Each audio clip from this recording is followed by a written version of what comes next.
we're celebrating with Brian VOLLMER, of course, the history of HELIX.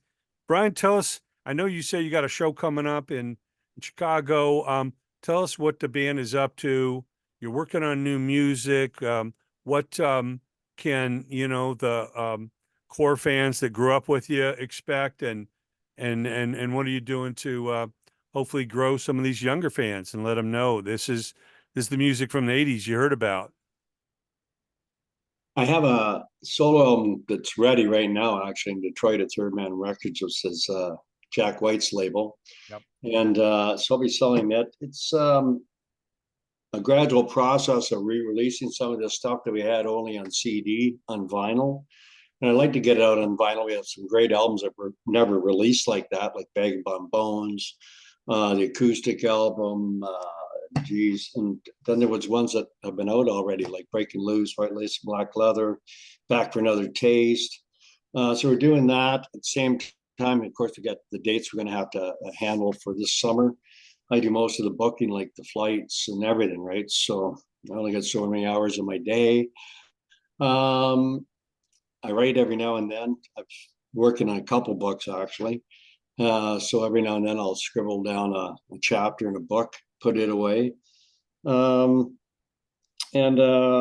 working on trying to bump up the audio visual part of the show, where you have an incredible amount of film from over the years, everything from Ron Williams doing a skit for me on my movie camera to, Cozy Pal being on my camera. So Yeah.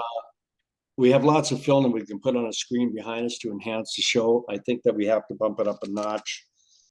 The days of just musicians standing up there and playing songs, that might be over. So lots Yeah, of stuff. we're in a visual age. Kind of people expect to see something on the screens or, multimedia or something going on.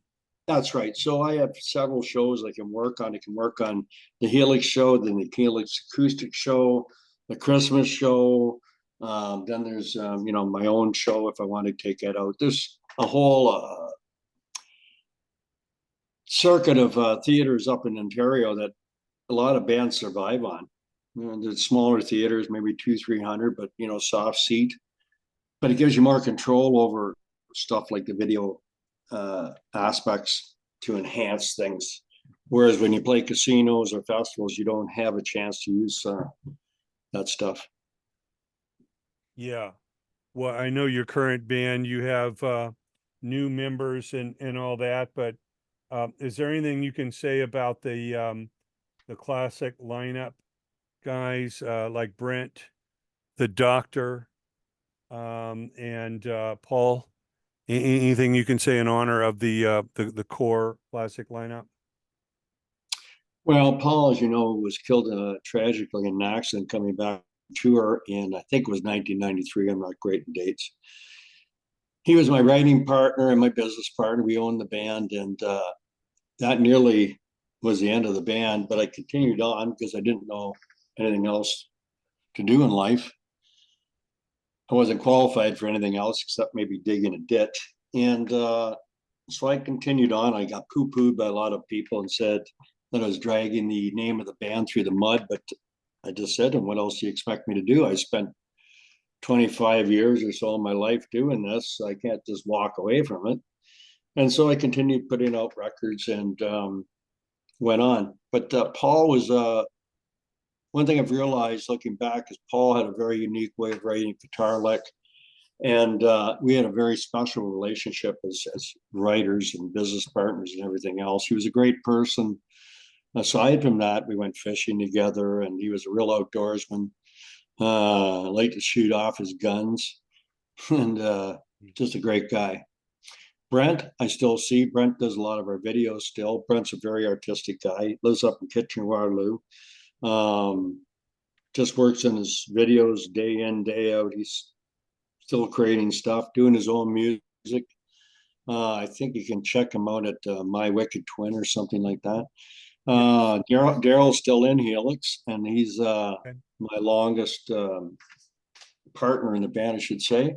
And Fritz hasn't been in the band since last spring. He's not feeling well. I won't get into it, but we sent our best out to Fritz. And And then we have Christopher Jolke on guitar now, and we have Mark Chitkin on guitar. Did I Wow. leave anybody out for the classic lineup? I don't think I did. No, that's the main guys. I think want to encourage everybody to check out your website. We'll have links to the listings of any shows you do, new music, stuff like that. You know, you guys are great memories to me. At Capitol Records show, the Long Beach Arena, several shows I saw you guys on. You know, the '80s were a big decade. You know, the '70s was, I think, the decade that really created the blueprint that so many of the bands followed.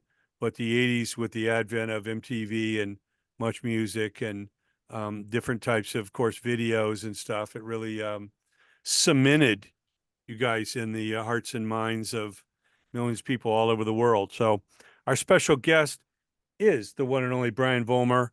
Brian, we appreciate all. Look forward to staying in touch, and till we speak again, man, please keep rocking. Thanks for having me today, and I'm glad we finally got it going.